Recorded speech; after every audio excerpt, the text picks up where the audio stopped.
So may buntag no sa tanan. So karon ta sa atong labten nga project. So explain nato yung code sa di na to ang uh,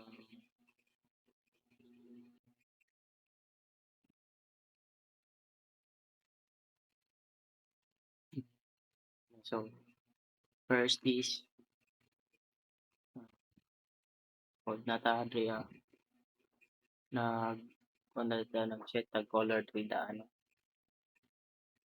color ne. So color gani siya nag-assign siya og value nga t sa variable nga color. So mo ni siya ang gi-store ay mo ni nga color ang gi-store sa ato ang cookies. So natay ano secure ano. So kani siya is nag-check kung ang HTTPS nato ay HTTPS connection ba para secure ang atong cookies.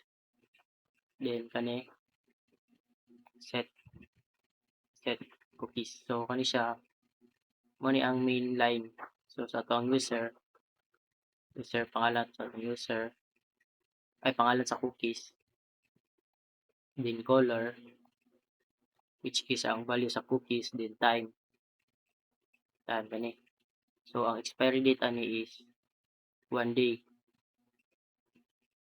1 day kay gikan karon hangtod 864,406 seconds. Then kani is mo siya ang path or kanang main available sa tanan page. Then secure kung mo require ba ang HTTPS. Then true kung HTTP only or dili ma-access sa JavaScript for security.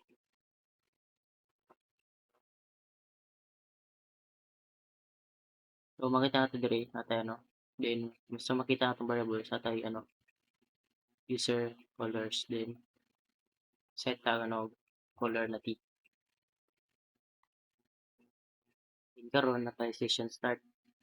So mo ni pinaka-importante no kay magsugod og session o mo-resume sa existing session or user. So kung gusto nimo mag-store og data temporarily sa server for this user, kinahanglan ni siya nga line kaning session start.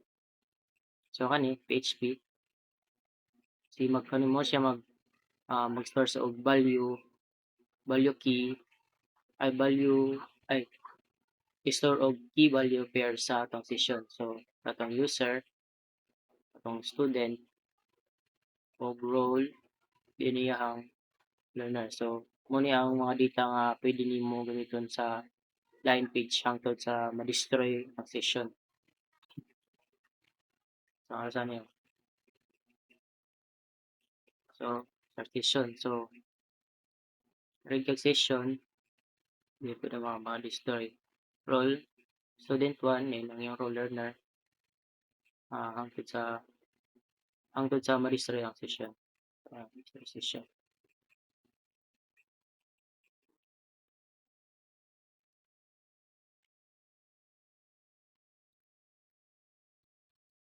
Then ang line user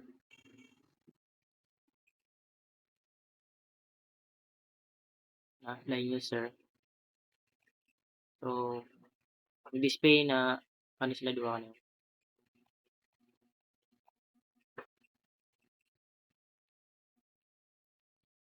sila is mag-display sa ano sa stored session values sa web page sa tuang HTML specialist special character so safe display niya avoid XXX XSS attacks so safe pakita sa user unsa ang username ug role nga gi-store sa tuang session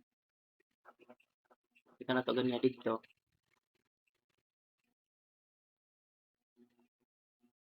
red session o visual session. So kaya pud siya is kung nagyapon para session start then itong ano PHP PHP session. So, kung naa na, ipakita na to kung wala. Ipakita nga no session data found. Para dire first session,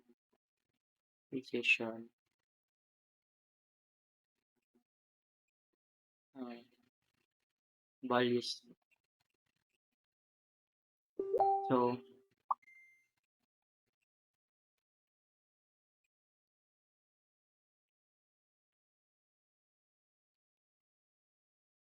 so sa PHP for each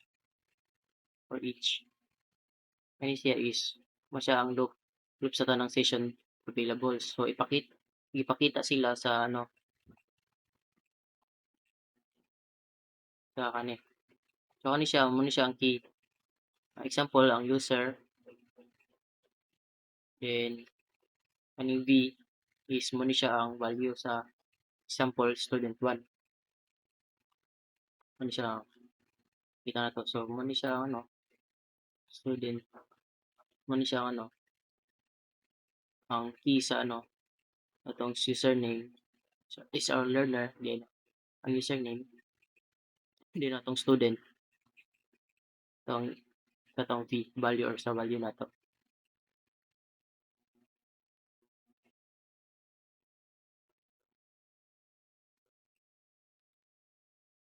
So, karon din sa ta. Same repon, session start, then if session, ano siya is mo ni siya ang mag-destroy session sa server kung napa siya. Then, session destroy is complete deletes the session file from the server. So, kung naapay session, so i-delete siya aron dili na magamit. Then, header, ano,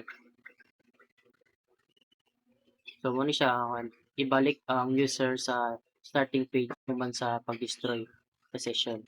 So, ano na siya, so, di ba kita mo ani, session destroy. So, pag read session, so, natin session destroy. So, ibalik siya sa ato main page.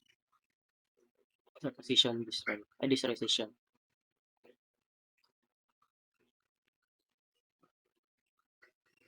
The next is with is. So, dire, nata ano, color, ano. Muna siya is, nag-check kung nabay cookies nga ang user color. So, kung naa, i-assign siya dire as ano, sa color.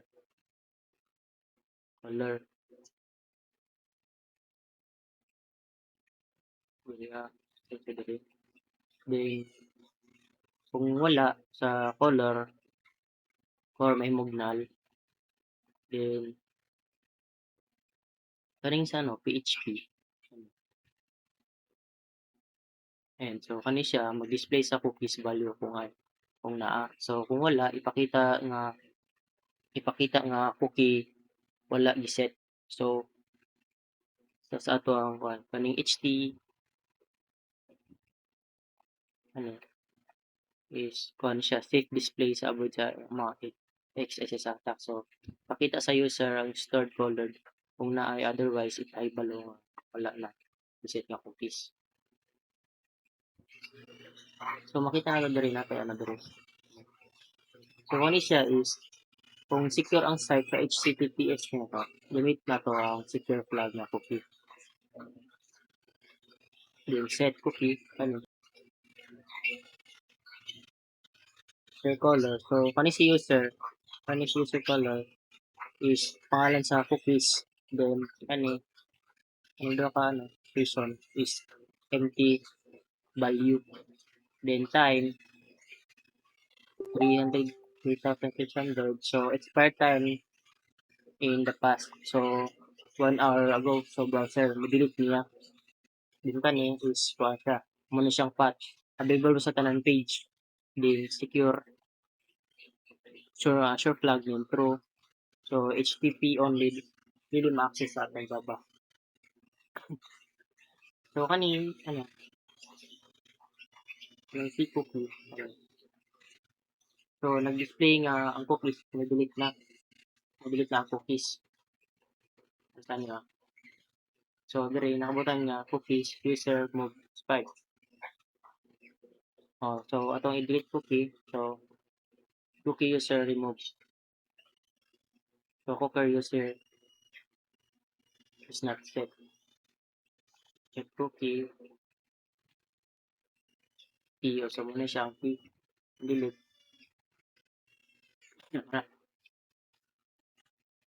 Di nag-display nga message nga na-delete na ang cookies. So kung gusto nimo i-pwede is ipaano. So kanina dili na pagta sa ano. Atong login. So kanina dili ano mag-set ta og cookies. Diri cookies. Then kani siya diri is mo na siya. Like para i-read ang code sa laing page. So makita sa user ang stored cookies kung i-click niya tong link.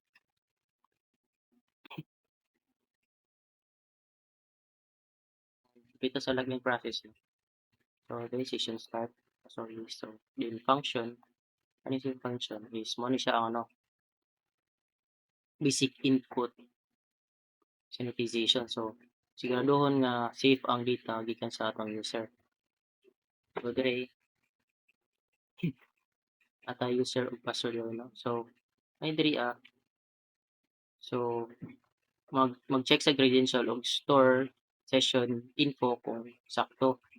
Then kaning session kani si ID throw so prevent session fixation attack. So kung sakto ang login, i-store ang user info sa ato ang session og secured ang data session. So ay diri if so mag-store sa users for 7 days or secure ang ECP only. So kung i-check ang remember me, so i-store ang user sa check securely for 7 days. So muna yung pasabot to. So dito sa login process. So karon natin ano then, ipag i-check ang remember me. So na mo pop up diya pa. Kuha na siya. I-check tong 7 days, i-store ang user sa cookies for 7 days. Sa login. Remember me, then namin tulo.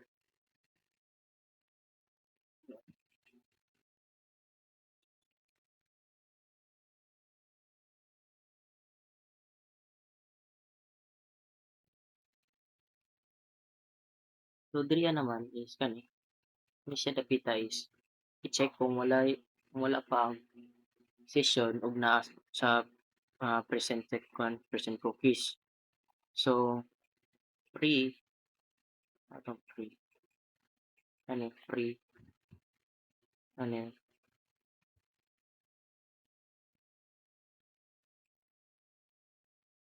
so ano siya is ano sanitize ang cookies value para safe. Kung valid i-store ang session sa user ug role niya direct sa dashboard. So kung naay cookies gikan sa previous login, i-auto login nato na ang user safety. Then PHP 20 kani. So kani siya is display error message kung sayop ang credential gikan sa atong previous na login attend. So kani plus ani so kuan mo siya maghatag siya credential nga invalid. So din kani is mo ni siya kuan siya ang form nga kuhaon sa ang user input para sa login og optional remember me. Ano? No, remember me. Try og login mo. Okay. So, pag remember me nato niya, makita nato siya diri. Di pa nato na save siya.